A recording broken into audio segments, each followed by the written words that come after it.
E deixa eu mostrar ele pra vocês hoje, pessoal. Esse sol tá estranho. Cada dia ele tá pra um lugar diferente. E olha hoje pra onde ele tá. Ele já tá bem pro lado.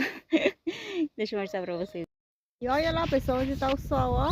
Já tá se escondendo ali, ó, por trás. Agora ele se esconde atrás do coqueiro. Agora ele tá ali atrás do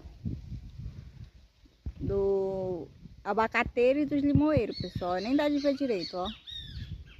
E é isso. Curte, comenta, compartilha e segue para mais vídeo. Tchau, até o próximo. Fique com Deus.